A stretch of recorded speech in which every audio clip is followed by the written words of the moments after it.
Hi, it's Maria from designbymaria.com. This video is going to be a little different because I set a goal to declutter my house and I need some accountability. Several years ago, I learned about minimalism and I just love the idea of living with less and having just the things that I need. However, I'm not going to call myself a minimalist, nor am I hoping to achieve that because I don't want to deal with the minimalist police. So I'm just hoping to reduce what I have, declutter, and get to a place that is a little bit easier to maintain. I'm going to spend about an hour each week. If you also want to do this, but you don't have an hour chunk of time, then 10 minutes a day also works. Just make sure to set the time when you're going to do it and be consistent. I'm just doing this by working room by room, and I'm sure I'll make another round next year and in the future, so this is not like the final decluttering. Our lives change. This is my first video in the series, and I decided to start with my living room because I feel like I have too much furniture in my living room and it's just getting kind of cluttered. Also, there's a couple of pieces of furniture that I'm hoping I might be able to sell. I have teenagers now, and my oldest is in a couple of clubs, plus he's also doing theater and track, and all of those activity fees add up. So hopefully we can get some cash out of this stuff to help pay for his school fees.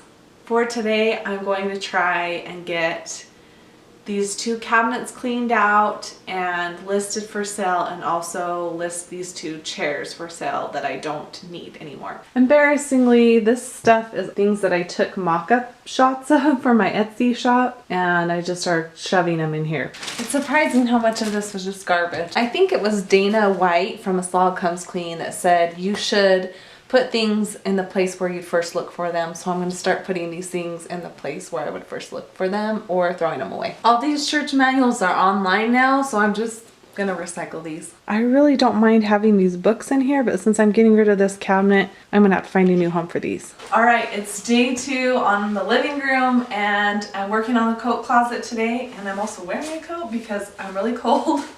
It has been so cold here in Utah this week. Wow.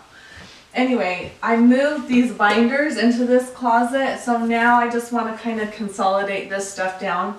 I had a bin for gloves and a bin for hats, and the problem with this is these got left out a lot because the kids would search through here trying to find matches or whatever and leave them out. So I ended up picking up a little over-the-door shoe organizer. This was just $6 at Walmart, so it's not the most sturdy one, but I figured for gloves and hats and stuff, it doesn't need to be the best. Think if what organization system you have put into place isn't working, don't be afraid to try something new.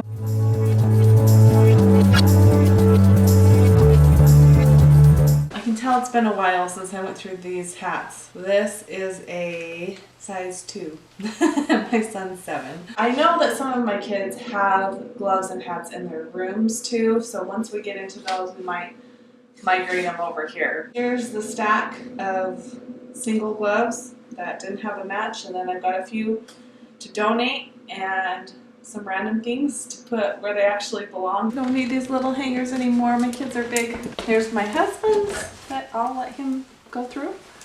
And here's mine. Oh, I do have a jacket.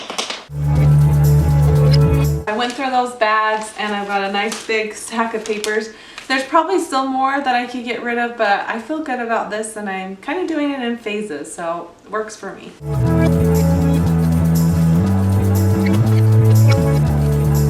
Alright, so I was able to sell off some of the extra furniture in this room, and now I'm left with a bunch of decorations that were on the shelves and things. So I decided I'm going to put all my decorations on the coffee table and then just pick out the things that I like most to set out, and I'm going to put the rest of it in a time will tell box so that as I go around and decorate other rooms, if I need something, I'll have it, and then when I'm finished, I can donate what's left.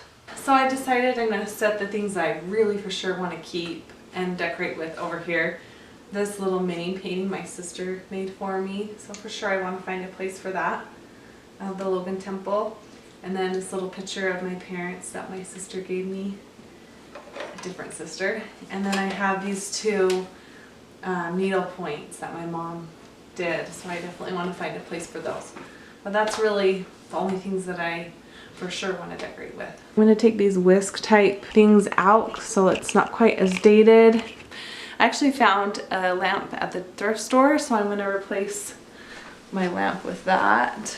Here's a box of stuff that I am going to put aside as a time will tell thing. See if I end up needing any of this to decorate in the future. Otherwise, it will be donated. All right, so I'm all finished. It feels great. I think the two main things that I learned, go through and notice if you have a lot of furniture in a room or a lot of decorations and see if you can kind of pare those down.